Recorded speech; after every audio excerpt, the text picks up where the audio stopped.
Good Friday morning, everyone, and welcome into today's daily Bible reading for February the 3rd. Today we are reading together in Genesis chapter 40, where Joseph has found himself in prison, and we're going to see some interaction that he has with some fellow prisoners and how it ends up not being what he thought might be his ticket out of this unfortunate situation. Let's read that together here in Genesis chapter 40. Thanks so much for tuning in. Hope that you've had a great week. And let's get to reading today in Genesis chapter 40, beginning in verse number 1. After this, meaning after the events of chapter 39, where Joseph is wrongly imprisoned, after this, the king of Egypt's cupbearer and baker offended their master, the king of Egypt, Pharaoh. And Pharaoh was angry with his two officers, the chief cupbearer and the chief baker, and he put them in custody in the house of the captain of the guards in the prison where Joseph was confined. The captain of the guards assigned Joseph to them as their personal attendant, and they were in custody for some time. The king of Egypt's cupbearer and baker, who were confined in the prison, each had a dream. Both of them had a dream on the same night, and each dream had its own meaning. When Joseph came to them in the morning, he saw that they looked distraught. So he asked Pharaoh's officers who were in custody with him in his master's house, "Why do you look so sad today?" "We had dreams," they said to him, "but there is no one to interpret them." Then Joseph said to them, "Don't interpretations belong to God? Tell me your dreams." So the chief cupbearer told his dream to Joseph. "In my dream, there was a vine in front of me. On the vine were 3 branches. As soon as it budded, its blossoms came out and its clusters ripened into grapes. Pharaoh's cup was in my hand, and I took the grapes, squeezed them into Pharaoh's cup, and placed the cup in Pharaoh's hand. This is its interpretation," Joseph said to him. "The 3 branches are 3 days. In just 3 days, Pharaoh will lift up your head and restore you to your position. You will put Pharaoh's cup in his hand, and you will put Pharaoh's cup in his hand the way you used to when you were his cupbearer. But when all goes well for you, remember that I was with you. Please show kindness to me by mentioning me to Pharaoh and get me out of this prison, for I was kidnapped from the land of the Hebrews, and even here I have done nothing that they should put me in the dungeon." When the chief baker saw that the interpretation was positive, he said to Joseph, "I also had a dream. 3 baskets of white bread were on my head. In the top basket were all sorts of baked goods for Pharaoh, but the birds were eating them out of the basket on my head." "This is its interpretation," Joseph replied. "The 3 baskets are 3 days. In just 3 days, Pharaoh will lift up your head from off you and hang you on a tree. Then the birds will eat the flesh from your body." On the 3rd day, which was Pharaoh's birthday, he gave a feast for all his servants. He elevated the chief cupbearer and the chief baker among his servants. Pharaoh restored the chief cupbearer to his position as cupbearer, and he placed the cup in Pharaoh's hands. But Pharaoh hanged the chief baker, just as Joseph had explained to them. Yet the chief cupbearer did not remember Joseph. He forgot him. And that is Genesis chapter 40. Thinking about this text in light of where we are at in this narrative of Jacob's sons. Again, we're focusing right now on Joseph because Joseph and his experience in Egypt is what's going to give way to allowing the rest of Jacob's family to be able to come down to Egypt and to be preserved during what we're going to see in the next chapter, with famine with the famine taking place within the land. But here in this jail, again, he's here because he resisted the advancements of Potiphar's wife, but she turned that around against him and made it seem as if he had advanced against her.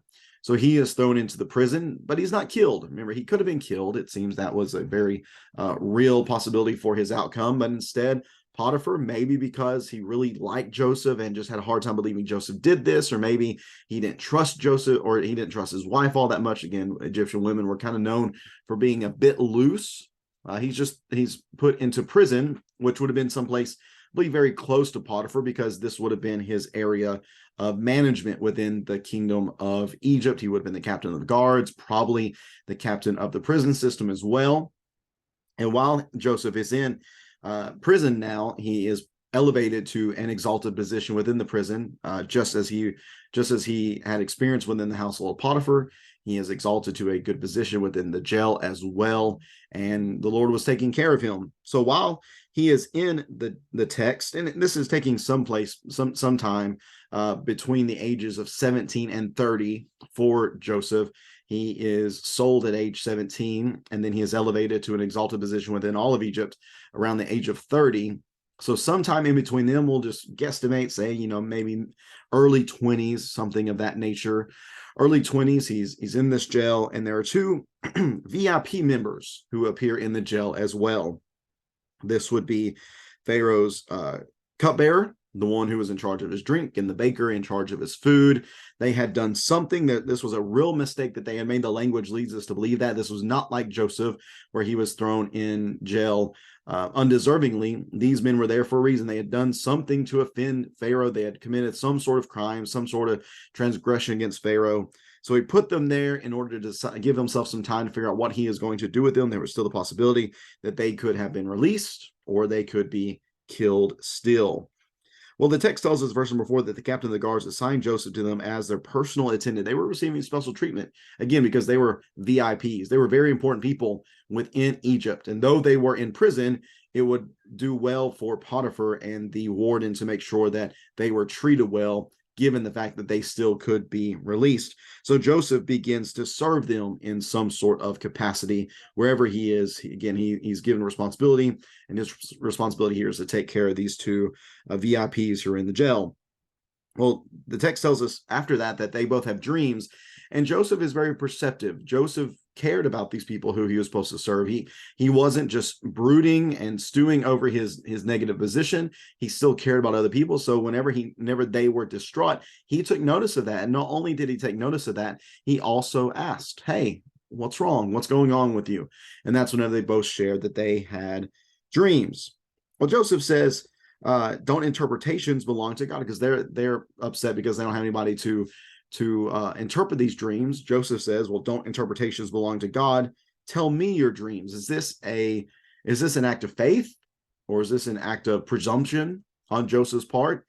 Text does not tell us either way, so we can read into it as we would like. Probably an act of faith here. Again, he's seen how God has continued to be with him, even in what would be negative situations for the first part. First, he's a slave in Potiphar's house, but God blesses him.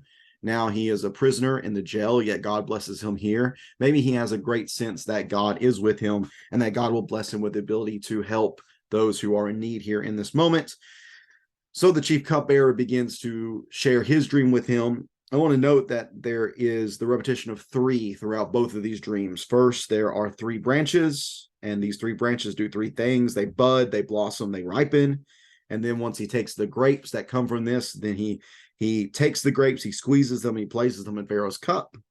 Again, repetitions of 3s, which plays a part in the interpretation, which Joseph says the 3 branches are 3 days, and in 3 days you'll be exalted and restored to this good position. So knowing that's going to happen, having that interpretation, and having given that, Joseph then says, hey, whenever this comes true, I'd ask that you please remember me. Please show kindness to me by mentioning me to Pharaoh to get me out of this position. He says, hey, I'm of the Hebrews, and I was unjustly put in this position, not only here in Egypt, but in the dungeon that they were in as well. Well, from there, the chief baker sees that, hey, he got a good interpretation. Let me see what might be my outcome from my dream. So he says, once again, there's 3 baskets of white bread. It's on top of my head, which would have been a common thing. Egyptians were known for carrying things on top of their heads. So as he was walking, he has this bread on his head that is for Pharaoh. But before they can get to Pharaoh, the text says that birds were eating out of the basket. This man failed to preserve Pharaoh's bread. He failed to get the bread to Pharaoh. So the interpretation, Joseph says, is once again 3 baskets are 3 days. And in 3 days, Pharaoh's going to lift up your head but he's going to do it in a much more negative way, in the fact that he's going to lift his head, or he's going to lift your head off of you. And he's going to hang you on the tree, and the birds will eat the flesh from your body. My guess is that it seems as if whatever his transgression was, whatever the chief baker's mistake was, seems to have been a lot more severe, probably, which would lead to this outcome for him. So sure enough, on the third day, which was Pharaoh's birthday, he gave a feast for all the servants. He elevated the chief cupbearer and the chief baker among his servants. Pharaoh, just as Joseph said, restored the chief cupbearer, and he was able to place the cup in Pharaoh's hand, but he hanged the chief baker, just as Joseph had explained to them. So everything that Joseph said was coming to fruition. Now, will he be remembered by the chief cupbearer? And the text tells us the answer is no, that he did not remember Joseph. He forgot him. It seems to be intentional. I think it would be hard to just forget this person who had previously told you that what you're experiencing now was the interpretation of a dream that you had previously had. And yet, I want to note from this, not only what we see at the end, but also what we see in the earlier text, where he is asking him to remember him, where Joseph is asking the chief cupbearer to remember him, that a lot of this is foreshadowing. A lot of this is foreshadowing. Just as Joseph asked the cupbearer to remember him, so Israel longed for God to remember them while they were slaves in Egypt. Just as Joseph was seemingly forgotten by the chief cup, or just as Joseph was forgotten by the chief cupbearer, and that leads to further mistreatment, being stuck in jail, so would Joseph's descendants be forgotten by the Pharaoh, leading to mistreatment within Egypt. So a lot of this, what is going on here, has a lot of foreshadowing for what is going to take place later on in the story.